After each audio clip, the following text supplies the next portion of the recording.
Hello students. आज हम start कर रहे हैं प्रश्नावली 5.2 का पार्ट 2। पार्ट 1 में हमने क्वेश्चन नंबर 1 देख लिया था, ठीक है। और पार्ट 2 में हम देखेंगे कि ऑब्जेक्टिव क्वेश्चन से कैसे हम नंबर कलेक्ट कर सकते हैं। बहुत सारे बच्चे क्या होते हैं कि बहुत बड़े बड़े नंबर्स के चक्कर में जो ऑब्जेक्टिव होते हैं इस टाइप से क्वेश्चन, उसको छोड़ के क्या करते हो आप लोग आगे बढ़ जाते हो, ठीक है। तो उसमें आपका पीछे तो 1 नंबर 2 नंबर छूट गया ना। आप नंबर ज्यादा नंबर के चक्कर में आप छोटे नंबर को छोड़ दे रहे हैं, जो कि जाके ये जुड़ता है, ठीक है। तो आपको ज्यादा से ज्यादा ध्यान ये भी देखना है कि ऑब्जेक्टिव क्वेश्चन में इसे कैसे सॉल्व करना है, और इसमें 1 नंबर होता है, ठीक है। आप लोग को ध्यान देना है, बोर्ड एग्जाम में इसमें 1 नंबर के लिए दे देता है। तो इसको आप लोग अच्छे से समझिए और अच्छे से सॉल्व कीजिए। ज्यादा बड़े नंबर के चक्कर में मत जाइए, क्योंकि आपको छोटे छोटे सीढ़ियों से ही ट्राई करना पड़ेगा, ना कि सीधा आप जंप मार के ऊपर चले जाएंगे, ठीक है। तो वही सिस्टम है यहाँ का कि आप इसको ऑब्जेक्टिव को अच्छे से समझिए। ये आपका बुक का ही है, मैं अलग से स्पेशल से नहीं लाई हूँ, ठीक है। तो आप लोग अच्छे से ध्यान दीजिएगा। चलिए, निम्नलिखित में सही उत्तर चुनिए और उसका औचित्य दीजिए, ठीक है।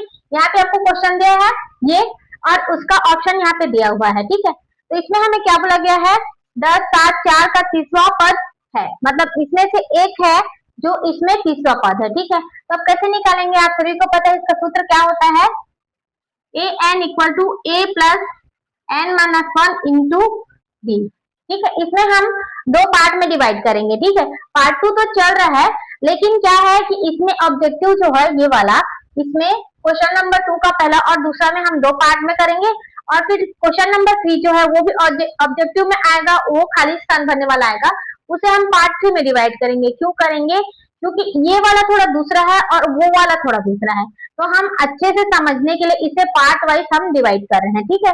तो चलिए फिर से चलते हैं हम क्वेश्चन में। देखिए ये हमारे पास क्या होता है, हमारे पास सूत्र दिया होता है। तो यहाँ पर क्या दिया है, देखिए पहला पद क्या है, यहाँ पर a बराबर कितना दिया है, m दी 10 है, ठीक है। यहाँ पे 10 दिया है। तो यहाँ पे देखिए क्वेश्चन में 2 क्वेश्चन दिया हुआ है, ठीक है। 10, 7, 4 का तीसरा पद, ठीक है। मेरे को यहाँ पे कंफ्यूजन था कि यहाँ पे माइनस होना है करके, इसलिए देख ली थी, ठीक है। चलिए अब देखिए d इक्वल टू निकालना है। d इक्वल टू क्या हो जाएगा, 7 में 10 जाएगा, क्या बचेगा, 7 में 10 जाएगा तो -3 बचेगा, ना कि 3 बचेगा। क्यों, क्योंकि हम क्या करें, छोटी संख्या में बड़ी संख्या घटा रहे हैं, तो यहाँ पे क्या बचेगा, -3 बचेगा, ठीक है। चलिए भाई ए एन, अब n के स्थान पर क्या है, ये सोचने वाली बात है कि n के स्थान पर क्या लगेगा भाई। तो n के स्थान पे लगेगा बेटा कि आपका p, ठीक है। कौन सा पद ज्ञात करना है हमें, जिसका हमें ज्ञात नहीं होता है उसे हम n से प्रदर्शित करते हैं, और जो हमें ज्ञात करना होता है उसे हम n से प्रदर्शित करते हैं, ठीक है। चलिए ए एन मतलब हम लिख सकते हैं A30 इक्वल टू ए का मान कितने हैं, 10 है, 10 लिखिए, प्लस n-1 मतलब 30-1, तो हम ये हो जाएगा 29 इंटू डी, डी का मान कितना है, -3 है, ये हो गया। चलिए सेम रखेंगे, 10 को 10, और ये क्या हो जाएगा, यहाँ पे देखिए माइनस है, यहाँ पे प्लस है, तो क्या हो जाएगा, माइनस हो जाएगा, ठीक है।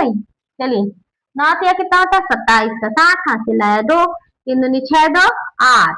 अब 87 में 10 किया कितना बचा, तो 70 बचा, लेकिन क्या लगेगा, माइनस लगेगा। ये आप लोग को अच्छे से ध्यान देना है, ठीक है, क्योंकि इसमें देखिए -77 है, और यहाँ पे ऑप्शन में भी 77 है।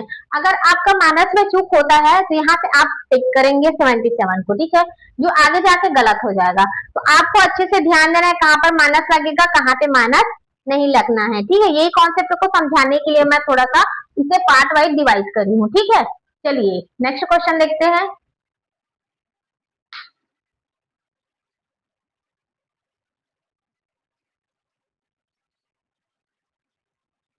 तो देखिए सेकंड नंबर क्वेश्चन क्या कहता है, ए पी इक्वल टू है -3 -1/2 इंटू सॉरी 2 है, डॉट डॉट करके 11वां पद हमें ज्ञात करना है, ठीक है। तो 11वां पद का सूत्र क्या होता है, ए एन बराबर क्या हो जाएगा, ए प्लस n-1 इंटू डी, यहाँ पे n इक्वल टू क्या ज्ञात करना है भाई, तो हमें ज्ञात करना है 11वां, ठीक है, 11वां पद।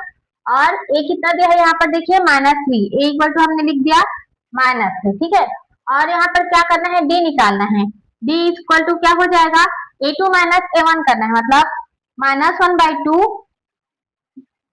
माइनस है यहाँ पे माइनस रहेगा तो ये हो जाएगा प्लस, -1/2 + 3 कितना हो जाएगा, यहाँ से माइनस होगा तो -1 प्लस 2 3 जा 6 अपान 2, ये हो जाएगा 5/2। तो डी का मान कितना आ गया, डी का मान आया हमारा 5/2। ठीक है, यहाँ पे हमें मान रखना है an।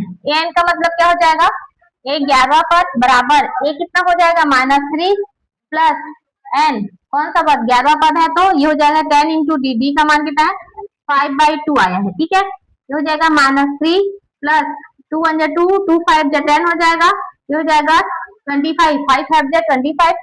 25 में यहाँ पे कितना आएगा, -3 करेंगे तो इसका आंसर आएगा आपका 22। ठीक है, अब देखिए यहाँ पे माइनस आएगा या प्लस आएगा, तो यहाँ पे ध्यान देंगे छोटी संख्या में यहाँ पे माइनस दिया हुआ है। ठीक है, यहाँ पे माइनस दिया हुआ है और बड़ी संख्या में प्लस है, तो यहाँ पे आपका आंसर प्लस में आएगा। ओके, मैंने बताया हुआ है बार बार। तो ऑप्शन में देखिए कौन सा ऑप्शन है, तो हमारे पास ऑप्शन बी दिया हुआ है जो कि इसका करेक्ट आंसर है। ओके।